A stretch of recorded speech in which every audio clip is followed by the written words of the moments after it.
Do I have weakness? I am nothing but weakness. I'm not naturally strong or fast or flexible. I'm certainly not the smartest person in the world. I get emotional over stupid things. I eat the wrong foods. I don't sleep enough. I procrastinate and I waste time. I care too much about meaningless things and not enough about important things. My ego is too big. My mind is too small, often trapped inside itself. Now, all that being said, I have a saying.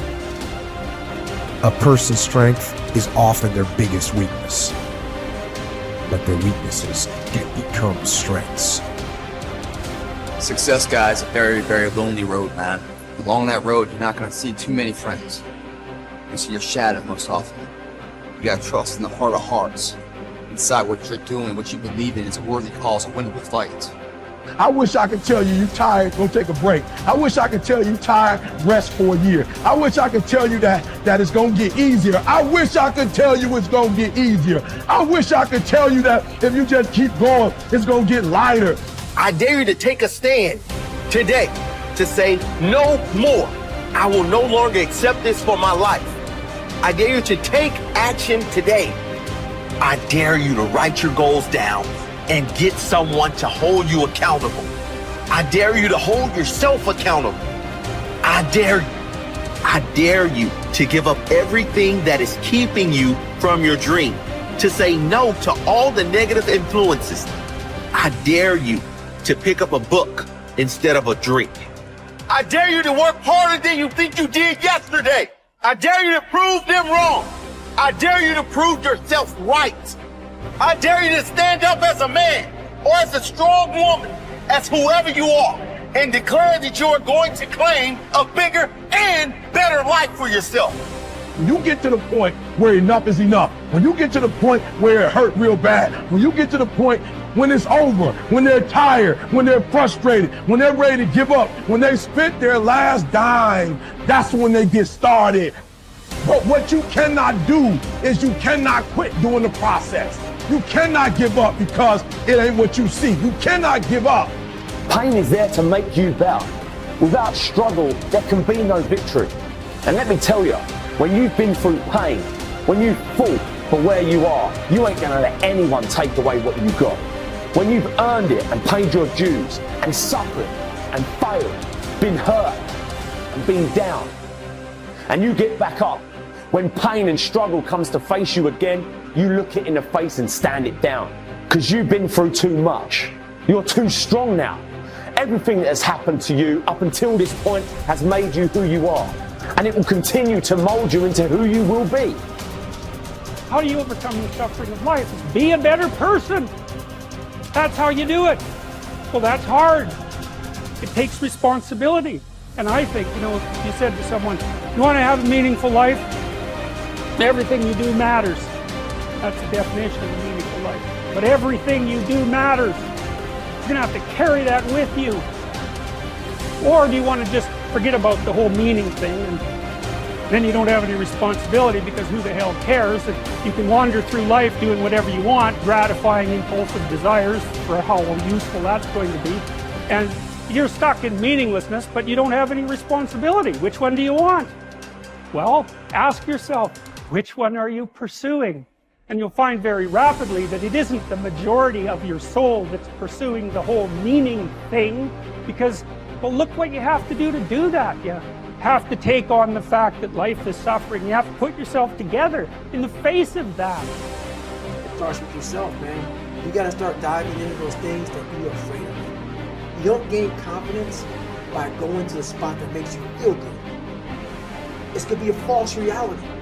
And the second life gives you that challenge, all you want to do is go back to what made you confidence, or what gave you confidence, is that happy spot. No. What gives you confidence, what gave me confidence, was spending years at a kitchen table trying to learn how to read and write on my own. Realizing I can't learn the way you learn.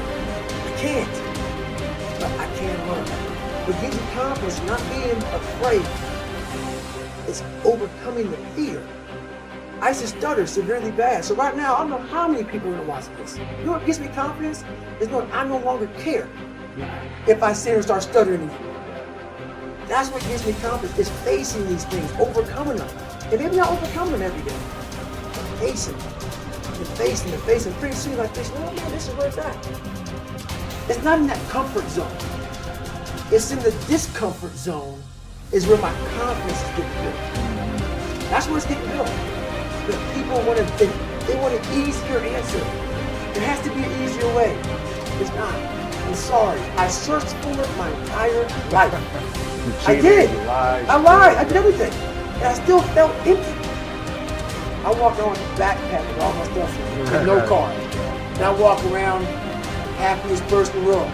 Have nothing. Happy as hell. It's because I found out the whole key to life. It's not in all that. Have to face yourself. So many people live to be 100 years old and they die miserable, having everything, because they never examine. I call it my live autopsy. You never examine this. Happiness, peace, enlightenment, it's all up here, man. It's all up here. And when I start talking like this, people are, man, I don't know. It's the truth, man. It's all up here. You just got to be willing to go and face it. And that's the hard part. Attitude is a reflection, a result of a person's will. It is incalculably powerful. It can bring about marvelous results for us, but we need to train it patiently, day by day. Now let's talk about the attitudes of people who are successful. The top 5% of the people who go sailing through life from one success to another and who, even when they fail at something, shrug it off and head right out again. No matter who the person is or what he does, men and women in sales, business executives, people in all the professions, wives and mothers, students, top people in the armed forces, public servants, men and women in the service of religion, working men and women in all fields of endeavor. Wherever you find a person doing an outstanding job and getting outstanding results, you will find a person with the right kind of attitude. These people take the attitude toward themselves that they can accomplish what they set out to accomplish, that there's no good reason on earth why they can't be competent, successful. They have a healthy attitude toward themselves and, as a result, toward life and the things they want to accomplish. And because of this, they achieve some remarkable things, and they come to be called successful, outstanding, brilliant, lucky, and a lot of other things. They're quite frequently no more brilliant or outstanding than the majority of the people by whom they're surrounded. But they did develop the right attitude, and they found their accomplishments not too difficult, and many times surprisingly easy, simply because it seems that so few are really trying, really believe in themselves. Successful people come in all shapes and sizes and in widely varying degrees of intelligence, background, and so on. But they all have one thing in common. They expect more good out of life than bad. They expect to succeed more than they fail. If you want something worthwhile, take the attitude that there are a lot more reasons why you can have it than there are that you cannot, and set out to earn it. Go after it, work at it, ask for it, and 9 times out of 10, you'll get it. Our environment is really a mirror of our mental attitude. If we don't like our environment, we have to change our attitude first. Your ability and willingness to discipline yourself to accept personal responsibility for your life are essential to happiness, health, success, achievement, and personal leadership. Accepting responsibility is one of the hardest of all disciplines, but without it, no success is possible. The failure to accept responsibility and the attempt to foist responsibility for things in your life that make you unhappy onto other people, institutions, and situations completely distort cause and effect, undermine your character, weaken your resolve, and diminish your humanity. They lead to making endless excuses. There is a direct relationship between the acceptance of responsibility and the amount of personal control you feel you have over your life. This means that the more you accept responsibility, the greater sense of control you experience. There is also a direct relationship between the amount of control you feel you have and how positive you feel. The more you feel that you have a high sense of control in the important areas of your life, the more positive and happy you are in everything you do. When you accept responsibility, You feel strong, powerful, and purposeful. Accepting responsibility eliminates the negative emotions that rob you of happiness and contentment.